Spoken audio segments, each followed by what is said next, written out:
Hey, I'm the Decathlon Gamer, and welcome back to FM21. It's Perfect Manager. We're on episode number 18, and we've got some big changes here after just a couple matches from where we left off last time.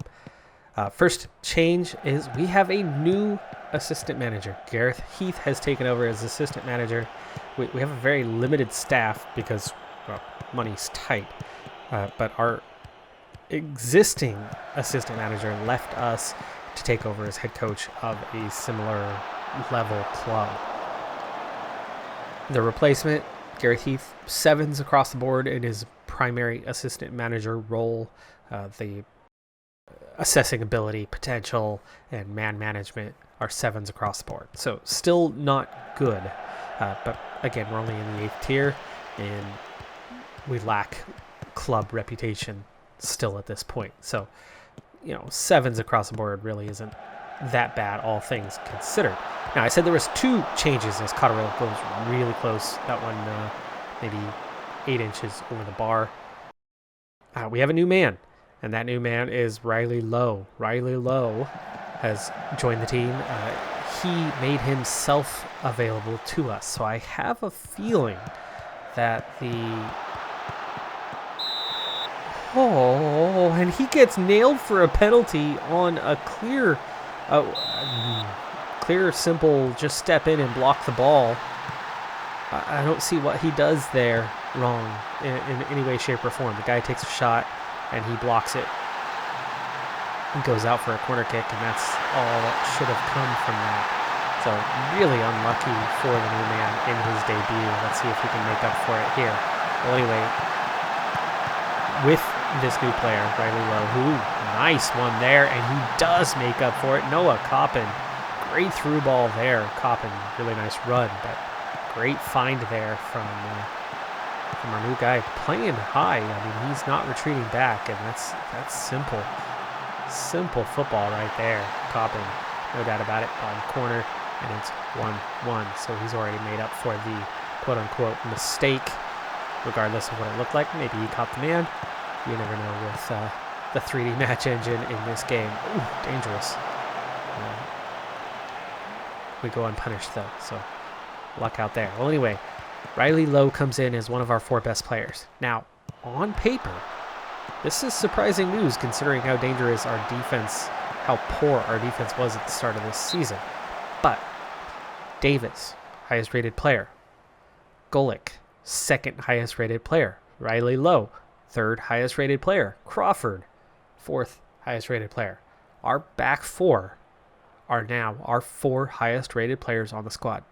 Our defensive unit as a whole has gotten to be pretty dang good. Now, Hansen is very, very low rated, but he doesn't look like it. And all this scouting that we've done, we can't seem to find anybody better than Hansen out there. So either our assistant manager just has a terrible evaluation ability when it comes to goalkeepers and therefore thinks that Hansen's garbage. We're in the 8th tier, so okay, maybe he actually is.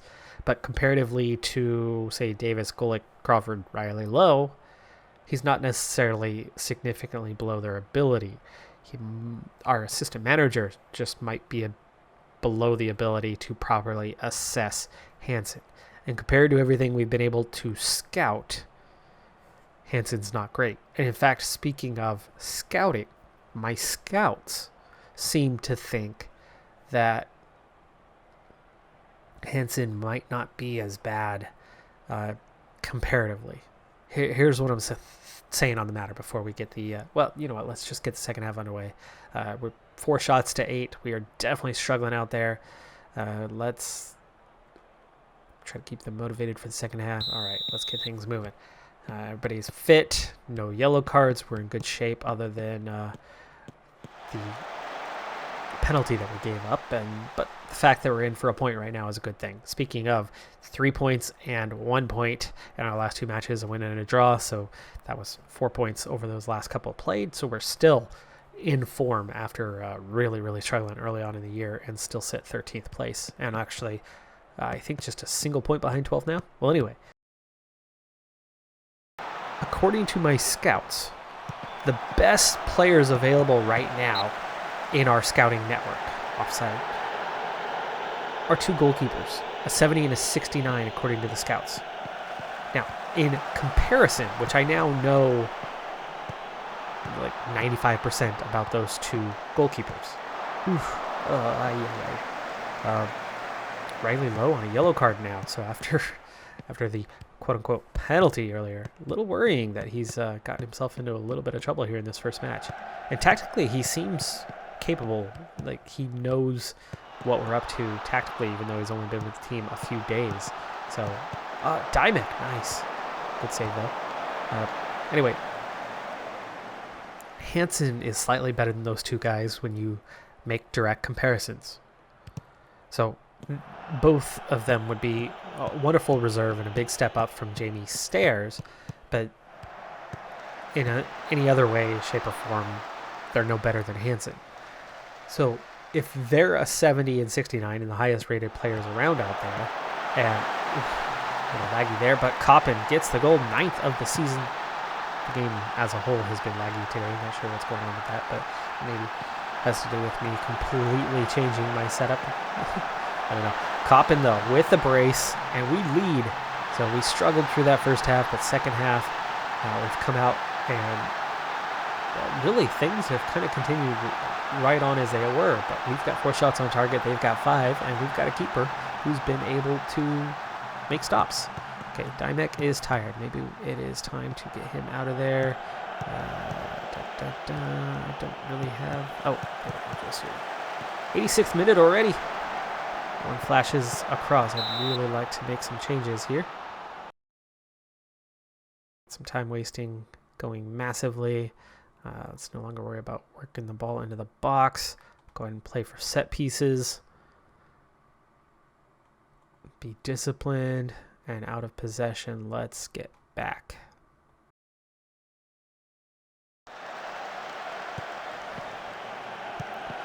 Oof, nice block there. Okay, Coppin is tired, even though he's sitting on a brace. Possible hat trick. I think might want to get him out of there with that final sub in the last couple of minutes. But for now, we'll get Parsons out. Just keep swapping these guys one by one. Just kill some time. Okay, let's get that last... Oh, that went in! Oh, that hit the bar. I thought it came out. No. So unlucky. That was off the bar, and it really looked like it came out, but then all of a sudden it was in. Hansen. Okay, it was off Hansen's hands, and just from the angle there, it looked like he had pushed it away, and then all of a sudden it touched the back of the net. Can't hang on for the win, but in a game where we probably didn't deserve 3 points, you got to be pretty happy with 1 point. We were definitely on the downside compared to Kidsgrove, and they are one of the teams definitely above us in the standings. They certainly outplayed us offensively. We've still got some work to do. We've still got some weaknesses. Kazeni struggled through this one. Cotterill struggled through this one. Riley Lowe, I don't know what happened there or why my fullbacks in general had such a low rating. I mean, Riley Lowe gets an assist, which for a fullback, right, that's got to be worth a nice rating increase, and yet he still only ends up on a 6.4 and a yellow card and gives up a penalty. So not a great debut, but an assist is a good start. That's something that we weren't getting much out of Reed. Guess I'll take it. Anyway, back to what we were talking about, and just to wrap up that conversation, Hansen might not be as bad as our assistant manager thinks he is, because the scouts seem to favor the other goalkeepers who aren't as good as him. So, yeah, one thing leads to another, and Hansen plays okay, but that goal he gave up there at the end was definitely a ball that should have been saved. January and February have definitely been some good months for us. February alone, you could see, though, 16th, 20th, 8th, 9th is the teams we've played against. March, different story. Cleethorpes, Mickleover, Carlton, Gressley, all in the top 6, including the league leaders. 3 of those might be at home, but it's going to be really difficult to get more than a couple points out of this month, and our secure position here late in the season might look a little less secure when we enter April. Let's hope we can maybe get a point per match on average. 4 points would be pretty good. 1 win and a draw out of these 4. Probably be pretty happy with that. As just mentioned, I was going into the month hoping for 4 points.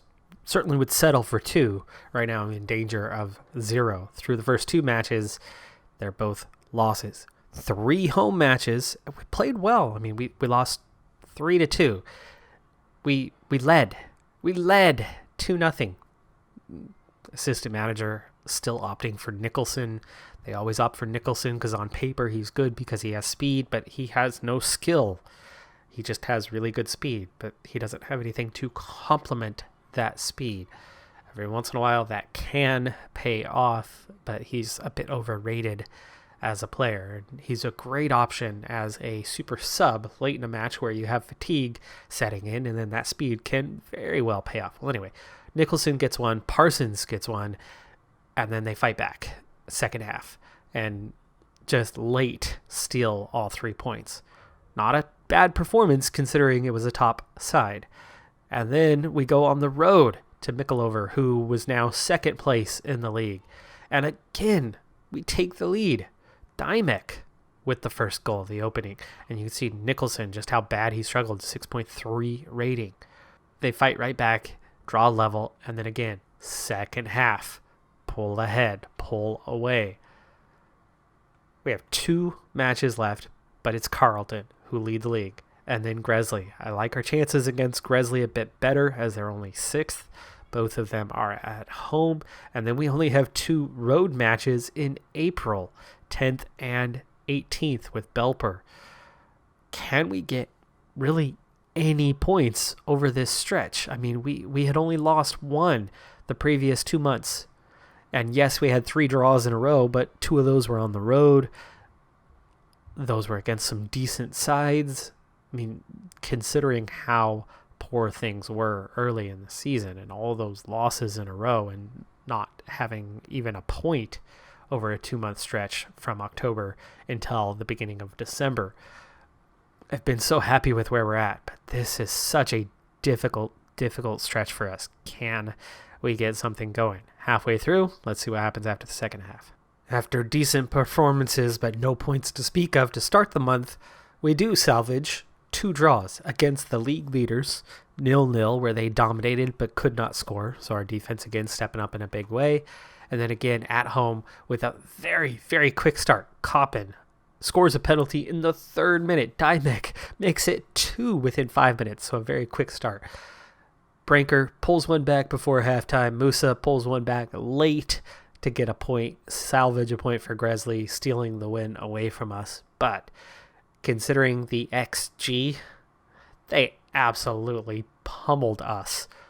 Literally the only chances we had the whole game, outside of maybe 1 or 2 half chances, all came in the first 5 minutes. Getting a point, all things considered, even though, yes, we led 2-0, and most of the time you'd consider that unforgivable to only salvage a point, but considering how dominant they were for 85 minutes of that game, a point is good. A point is good. And we do get 2 points out of a very ridiculously difficult stretch and have thus maintained 13th position in the standings, surprisingly, after just 5 points in our last 7 matches. So we're back to struggling. We haven't had a win now in 8, but we've only lost 2. And we had a lot of tough games. The team is definitely, the defense has shored up. It's a lot better than it was. We just played a lot of good teams and did manage to not get blown out. So it was good. We're also down to 5 matches, though. Osset in 10th. Belper now down to 20th, but both of those matches on the road. Stowmarket in 5th. Tadcaster in 4th, so the rest of the top 6, the teams we didn't play in the upcoming schedule. And then Stocksbridge. So 2 very difficult home matches and then 3 easier road matches, but they're road matches. So none of the 5 remaining matches are actually going to be easy for us. and we'll be lucky to come away with 5 points through 5 matches, meaning I would imagine our rate of 5 for 7 will be something similar over the rest of the season. Maybe 4 from 5. That wouldn't surprise me too much, or maybe 3 from those 5. That should be plenty to keep us well out of the relegation zone, but it'll keep us in the lower mid-table. But at least it keeps us out of the relegation zone. And then right now, the story of the season, of course, is that we've only managed to find 2 players. What can we do for next season? We'll find out. The reputation continues to build. Maybe surviving this season will by itself raise the reputation a bit further. And then somewhere along the lines, this team needs to be able to take the next step. And where that's coming from, I'm not sure. But we'll find out. Let's go ahead and kind of push through, well, the rest of the season, really. Our rise up the ranks is finally paying dividends some way, somehow, and that is that our youth intake, now in the 8th tier instead of the 10th tier, is definitely a step up. Barry Bird, already 1.5 with 4-star potential, 1.5, 4, 1.5, 4, 2, 4, a 1, 4, and a 1.5, 3.5. That's so much deeper than anything that we saw in previous seasons. I mean, we saw guys with potential, but the ability was just not there. Now, we'll see if this evaluation holds as we go forward. Again, we have weak scouting, we have weak assistant manager. We'll see what actually happens when we put them into the U18 squad. The youth candidates did win the U18 matchup 3-0. They crushed them. So they were pretty comfortable in those regards and isn't far from first team at least one here. So we do have some potential in these guys.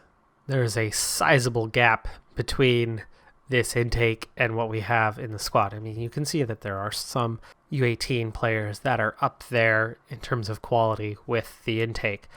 But Joel Parr is the lowest rated player, or at least currently, as of today, the lowest rated player in the U18s, in the intake. And that already puts them ahead of 3/4 of our current U18s. We have quite a few expiring contracts this year that we're not bothering with. I've actually really only signed 2 of the guys old enough. One a goalkeeper, because that's such a weak area for us. We are very much looking at a new look to our U18s and might actually start getting some players that are good enough to start contributing, because I can't seem to find them elsewhere. So this would be really nice. Cameron Creswell looks to be pretty dang close already, and at just 16, you figure he's going to make some rapid progress, hopefully. Let's see, where is he? He's got high determination. Of course, that's not anywhere near the only factor, but it is a factor. Play 3 of our positions, and that's certainly useful. Speed is okay. He's already got flair. Work rate's high. Technique is good. Passing is good. He needs to work on his crossing, but this is a guy that could almost step onto the field right now. April didn't start as well as we would have hoped. We lose at Ossett on the road. We get the opening goal, but then we give away 2 penalties in the match, and ultimately 3 goals all in the second half. We go at 20th place Belper, who obviously are desperately trying to hang on and not get relegated, and we were on the road. Nicholson gets a 17th minute goal, and then we seal it the 2nd minute of stoppage time with Noah Coppin. Good result there. I mean, you can see the ratings were fairly decent. Connor Riley Lowe, though, still not performing, not fitting terribly well into the squad at this point in time. He's hanging in there anyway. 3 matches left to play, so only 9 points available. Let's see where we're at in terms of the standings. We've moved up actually to 12th place. Also, my goal was to get maybe 1 point per match over the last 5 based on difficulty. So far, we've gotten 3 for 2, and I was thinking maybe 4 through 5. So, I mean, we're in good shape. That 1 win was about all I was expecting over the final matches. Are we +9? We have 40 points. 31 is what's necessary. And yes, we are safe. We are secure. We are not going to face relegation. We're only 12th place out of 20. Belper, last place. and they stay there. They could have gotten out of the relegation zone with that win, pushing ahead of Redditch. So that was a big match for them, for us, and things are much more secure now. We don't have to worry as much as we did at one point. Speaking of the season, we are now sitting on 10 wins, 10 draws, 15 losses. So 20 out of the 35 times we've managed to not lose. And considering we had lost, was that 8 in a row? Oh, this season could have been so much worse than it is. -7 goal differential, but we are inching closer to being a competitive midfield team. Maybe a couple of these youth players, some rapid progress from them. We've had some other signings that had high potential and were young. Maybe a little development from them could see their way into the first team for this next season, possibly, but it's really hard right now because we're on such a tight budget that even though we have a perfect manager, he's literally coaching every aspect of the team because we have him plus a weak assistant manager who's not really able to help much. And so our perfect manager is just doing all of it. And that's not helping us a whole lot. He's spread pretty thin. Well, anyway, survival. Survival is secured. We will see. We'll open up next episode with final season results just to see what happens over those last few matches. And then we'll push into the off season and see where the team is. But that'll be the focus, is pushing into the new season next time out. I'm Decathlon Gamer. Thanks for tuning in. Be sure to hit that like button. I'll see you next time. Have a good one. Be safe out there. Bye for now.